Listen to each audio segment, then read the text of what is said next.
The iPhone 17 Pro Max is a stellar flagship phone based on my testing.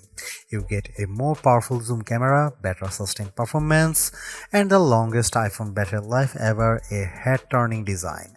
The iPhone 17 Pro Max is still behind the competition on AI and it's a bit thick and heavy, but overall it is easily one of the best big screen phones yet. The iPhone 17 Pro Max will not be ignored. It sports a love it or hate it design that takes the camera bar across the entire back of the phone, and it comes in a cosmic orange color you can see from space. But this flagship brings more to the party than just a bold new look. That ultra-wide camera bar houses a powerful new 48MP telephoto lens for better zoom shots, and Apple delivers better sustained performance thanks to a new vapor chamber cooling system that enables the blazing A19 Pro chip to keep going strong when you are playing intense games. And in a bigger battery, a less reflective display, and a tougher design on the front and the back, plus a nifty new selfie experience, and you have one of the best phones money can buy. But I have some pretty big complaints too. Here is my iPhone 17 Pro Max's review. The iPhone 17 Pro starts at $1,199 for 256GB of storage, and that price goes all the way up to $2,000 for 2TB of storage. This is the first time Apple is offering 2TB in an iPhone. The iPhone 17 Pro Max is available for pre-orders now, and the release date is September 19. Apple took a risk with the iPhone 17 Pro Max redesign, and I actually think it pays off. What was just a camera bump in the top left corner is now a mammoth camera bar that Apple calls the plateau. Some may not like it, but to me it actually feels more pro. And this area houses more components than before, so Apple could give the Pro Max a larger battery. Apple also ditched the titanium band for an aluminum unibody design because aluminum is lighter and 20x more thermally conductive, and that means the iPhone 17 Pro Max should feel cooler in your hand. The rounded edges of the phone have a soft touch feel to them, making the phone less slippery to hold than the iPhone 16 Pro Max. The iPhone 17 Pro Max is made tougher too. The 6.9-inch display is protected by Ceramic Shield 2, which has 3x better scratch resistance, and there is Ceramic Shield on the back that's 4x more resistant to crack than the previous glass. The Ceramic Shield back gives the Pro Max a two-tone design, which I really like, and it's more pronounced on the Cosmic Orange model than the Deep Blue model I tested. And you can also choose silver, but Apple oddly omitted black from this year's color options. Unfortunately, the iPhone 17 Pro Max is thicker and heavier than the iPhone 16 Pro Max. It measures 6.43 by 3.07 by 0.34 inches and weighs 8.22 ounces compared to 6.42 by 3.06 by 0.32 inches and 7.99 ounces. By comparison, the Galaxy S25 Ultra is 6.41 by 3.06 by 0.32 inches and just 7.69 ounces. The new iPhone 17 Pro Max is ready for bright sunny days thanks to a brighter 6.9-inch OLED panel that's rated for 3000 nits of peak brightness, up from 2000 on the 16 Pro Max. There is also an improved anti-reflection layer, which means you'll get less glare on the panel when you are watching movies or surfing the web. When I held the iPhone 17 Pro Max or 16 Pro Max in my hand and turned the phones in direct sunlight, I noticed less reflections on the newer iPhone.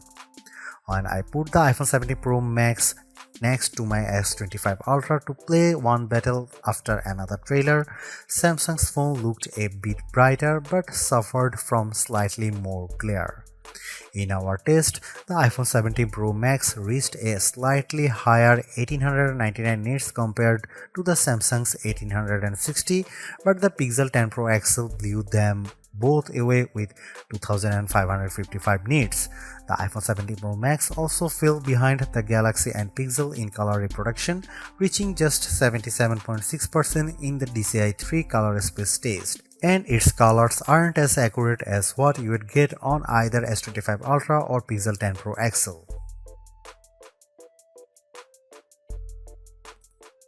The iPhone 17 Pro Max is now a triple threat with three 48 megapixel cameras including a telephoto zoom with a sensor that's 56% larger that can deliver up to 8x optical quality zoom, and you get an 18 megapixel center stage front camera that can do a very neat trick. Here are some camera samples of the iPhone 17 Pro Max.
The last couple of iPhone Pros have faced criticism for overheating or just not offering great speeds over long periods, but the iPhone 17 Pro Max answers the call with a claimed 40% better sustained performance with its A19 Pro chip, which is made possible by a new vapor cooling system.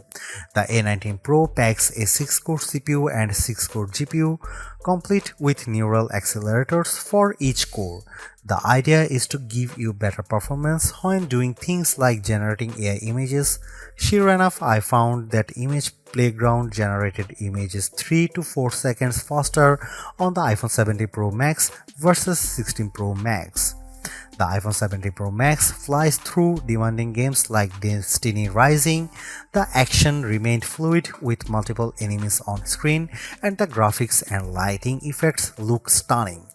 On Geekbench, which measures overall performance, the iPhone 17 Pro Max beat the Samsung Galaxy S25 Ultra on the single and multi-core portions of the test. The new iPhone also finished our video transcoding test 30 seconds faster than Samsung's device. Most impressively, the iPhone 17 Pro Max beat the S25 Ultra in our graphic testing. After Samsung had pulled ahead over the last couple of years on 3D Mark Solar Bay Unlimited, we saw frame rate of 46.6 compared to 42.4 FPS for the Samsung. That's a big jump from 28.1 FPS for the iPhone 16 Pro Max. But what about sustained performance? The iPhone 17 Pro Max uses a vapor chamber cooling system that is designed to minimize heat and keep it away from the key components. To test sustained performance, we ran the 3D Mark Wildlife Extreme Stress Test, which includes 20 runs of the same demanding graphic test. And then we ran it again to see the results after 40 minutes. The iPhone 17 Pro Max turned in a stability score of 68.4%, which is 16 points higher than the Galaxy S25 Ultra. The new iPhone also outperformed the iPhone 16 Pro Max, though we strangely saw a bigger delta after the first 20 minutes. We also measured the temperature of the phones using a laser thermometer, and the iPhone 17 Pro Max and S25 Ultra were about the same. The iPhone 17 Pro Max promises to deliver the longest battery life in a phone, and our first round of testing seems to back up the claim. After streaming a YouTube video for 5 hours at 50% screen brightness at over Wi-Fi, the iPhone 17 Pro Max was at 88% battery. That's better than the iPhone 16 Pro 80% and the way better than the Galaxy S25 Ultra, which was 75%. On our battery test, which involves web surfing at 150 nits of screen brightness, the iPhone 17 Pro Max lasted an epic 17 hours and 54 minutes. That's the longest lasting iPhone we have ever tested and puts Apple near the top of our best phone battery life list. It also beats the iPhone 16 Pro Max's 14 hours and 17 minutes as well as the Galaxy S25 Ultra's 14 hours and 27 minutes in the same conditions. The iPhone 17 Pro Max is rated to get 50% charge in 20 minutes with Apple's new 40-watt charger, and in our testing we did see an improvement. The phone got 64% in 30 minutes, better than the 55% for the iPhone 16 Pro Max. The wireless charging speeds via MagSafe remain at the same at 25 watt with a 30-watt adapter. The iPhone 17 Pro Max is the phone to get it if you love iOS and you want a big screen and the longest battery life possible. The iPhone 17 Pro is also great too if you prefer a design that's more compact. I would personally not upgrade if you have an iPhone 15 Pro Max or iPhone 16 Pro Max. The enhancements aren't compelling enough, but if you are coming from an older iPhone 14 Pro Max, I could definitely recommend stepping up to the new iPhone. You will enjoy a larger and brighter 6.9-inch display on Apple's newer phone, considerably faster performance, a tougher design, longer battery life, a better and smarter center stage front camera, and other perks like audio mix for your videos. And even though there is no true killer Apple Intelligence feature yet, the iPhone 17 Pro Max is in line to get the new and improved Siri when it's finally ready. Is the iPhone 17 Pro Max the best phone overall? I would argue that the Galaxy S25 Ultra is better in some ways, including its AI features and zoom cameras, but if you are in the Apple ecosystem, the iPhone 17 Pro Max will make you happy, extra large camera bar and all.